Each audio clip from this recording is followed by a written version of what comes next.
شروع اللہ کے نام سے جو نہایت مہربان اور رحم کرنے والا رب ہے۔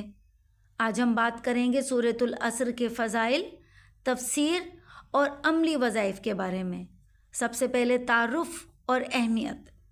قرآن مجید اللہ تعالیٰ کی وہ عظیم کتاب ہے جو انسانیت کے لیے رہنمائی کا سر چشمہ ہے۔ اس کی ہر صورت، ہر آیت اور ہر لفظ میں انمول حکمتیں اور فوائد پوشیدہ ہیں۔ انہی میں سے ایک مختصر مگر انتہائی بابرکت صورت سورۃ العصر ہے۔ یہ قرآن مجید کی 103 صورت ہے جو 3 آیات پر مشتمل ہے۔ اگرچہ یہ بہت چھوٹی سی صورت ہے، لیکن امام شافعی رحمۃ اللہ کے مطابق اگر لوگ صرف اسی صورت پر غور کر لیں تو یہ ان کی ہدایت کے لیے کافی ہو جائے گی۔ اس صورت میں اللہ تعالیٰ نے پوری انسانیت کی نجات کا نسخہ بیان فرما دیا ہے۔ سورۃ العصر، بسم اللہ الرحمن الرحیم۔ والعصر ان الانسان لفی خسر الا الذین آمنوا وعملوا الصالحات وتواصوا بالحق وتواصوا بالصبر۔ اس کا ترجمہ: شروع اللہ کے نام سے جو نہایت مہربان اور رحم کرنے والا رب ہے۔ زمانے کی قسم، بے شک انسان خسارے میں ہے سوائے ان لوگوں کے جو ایمان لائے اور انہوں نے نیک اعمال کیے اور ایک دوسرے کو حق کی نصیحت اور صبر کی تلقین کی۔ اب آئیے فضائل اور کچھ احادیث مبارکہ۔ حضرت عمر فاروق رضی اللہ عنہ فرماتے تھے، جب ہم میں سے کوئی شخص سورۃ العصر پڑھتا تو ہم اسے روک لیتے اور اسے سلام کرتے تھے، کیونکہ یہ سورت ہمیں نصیحت کرتی تھی۔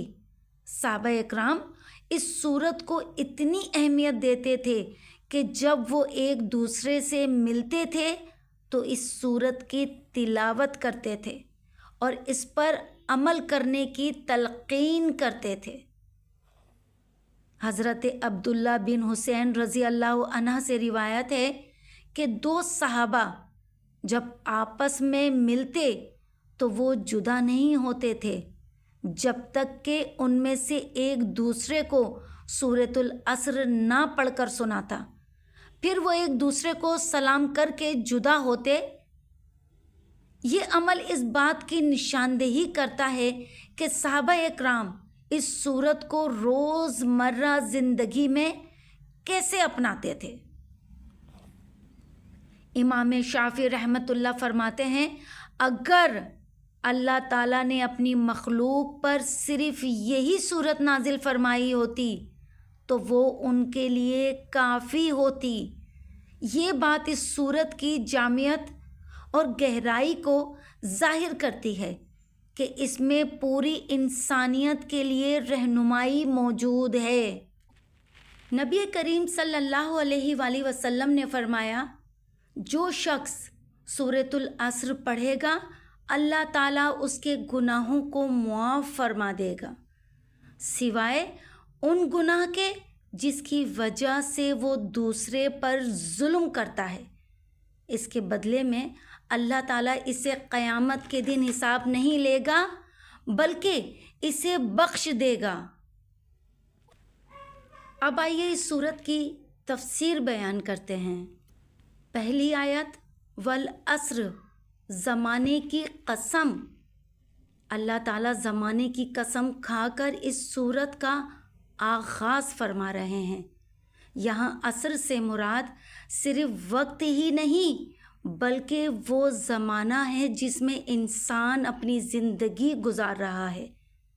اللہ کی قسم کھانے کا مقصد اس بات کی اہمیت کو واضح کرنا ہے جو اس کے بعد بیان کی جا رہی ہے۔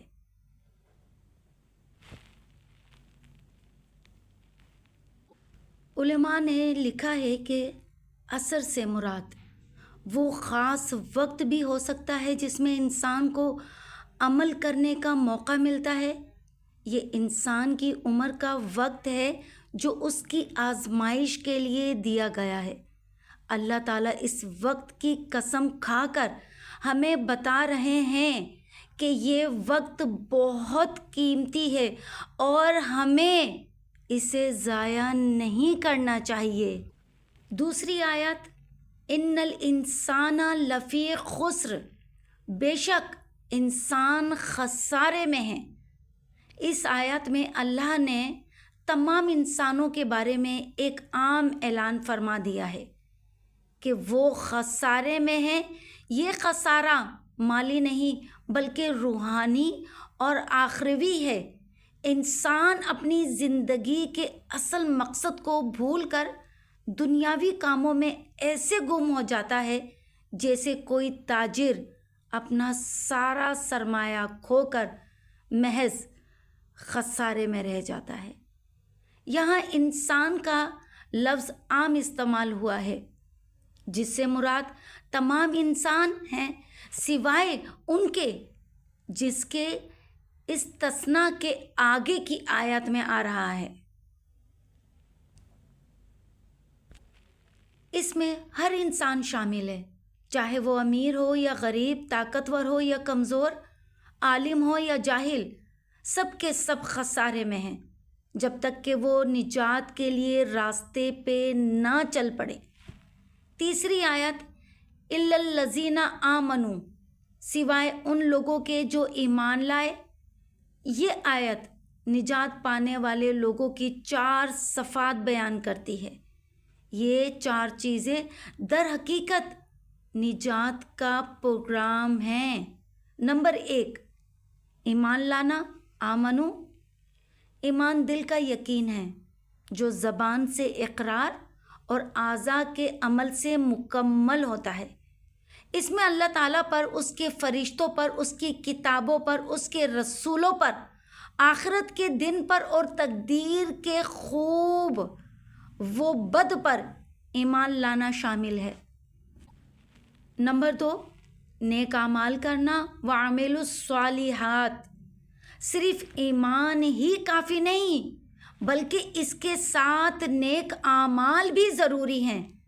نیک اعمال وہ ہیں جو قرآن و سنت کے مطابق ہوں اور خالصتاً اللہ کی رضا کے لیے کیے جائیں۔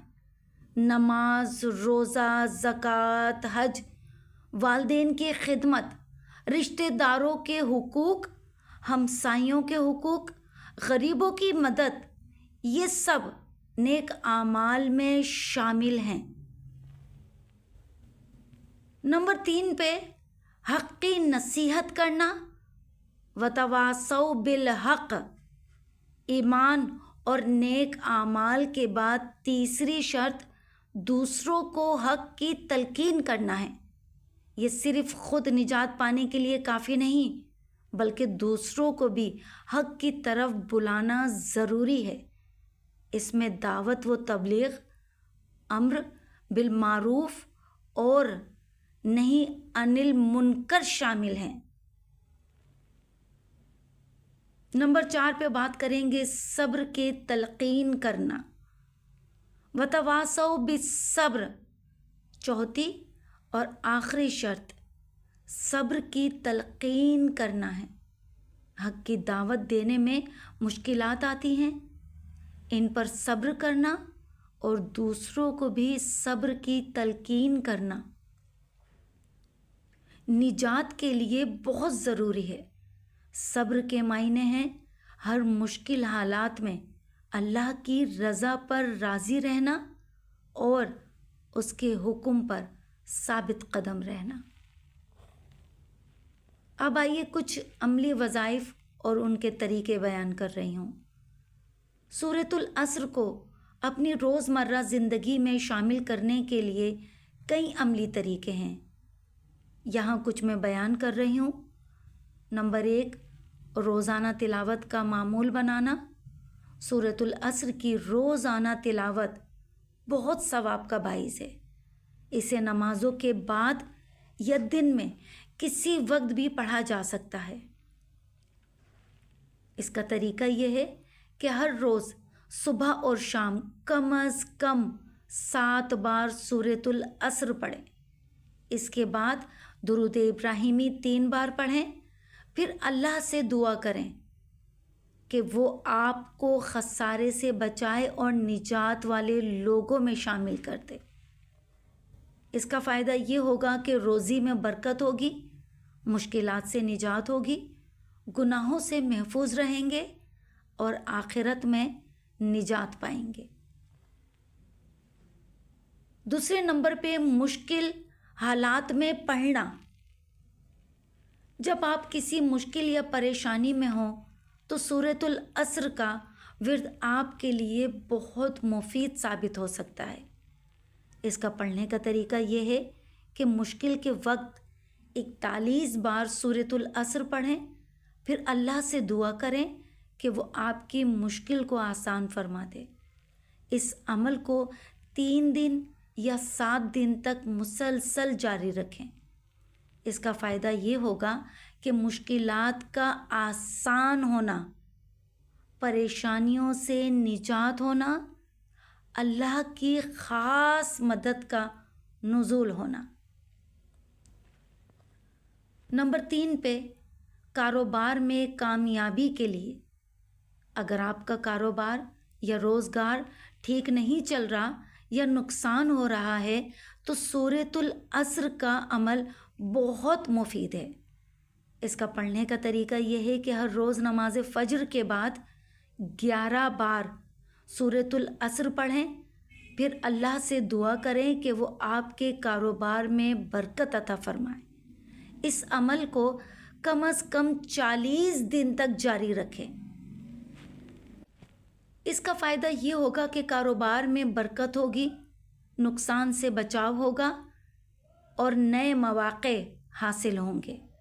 نمبر 4 بیماری سے شفا کے لیے، اگر آپ یا آپ کا کوئی عزیز بیمار ہے تو سورۃ العصر کے ذریعے شفا کی دعا مانگ سکتے ہیں۔ اس کے پڑھنے کا طریقہ یہ ہے کہ مریض کے پاس بیٹھ کر 7 بار سورۃ العصر پڑھیں، ہر بار پڑھنے کے بعد مریض پر دم کریں۔ اس عمل کو روزانہ صبح و شام کریں۔ اس کا فائدہ یہ ہوگا کہ بیماری میں آرام ہوگا، جلد شفا یابی ہوگی، روحانی طاقت کا حصول ہوگا۔ نمبر 5 پر تعلیمی کامیابی کے لیے، طلباء کے لیے سورۃ العصر کا پڑھنا بہت مفید ہے۔ اس سے ذہن کھلتا ہے اور یادداشت بہتر ہوتی ہے۔ اس کا پڑھنے کا طریقہ یہ ہے کہ روزانہ پڑھائی شروع کرنے سے پہلے 3 بار سورۃ العصر پڑھیں، امتحان سے پہلے 7 بار پڑھ کر اللہ سے دعا کریں، ہر روز سونے سے پہلے 3 بار پڑھیں۔ اس کا فائدہ یہ ہوگا کہ یادداشت میں اضافہ ہوگا، پڑھائی میں دلچسپی ہوگی اور امتحان میں کامیابی ہوگی۔ نمبر 6 پہ ہم بات کریں گے گھریلو زندگی میں خوشیوں کی۔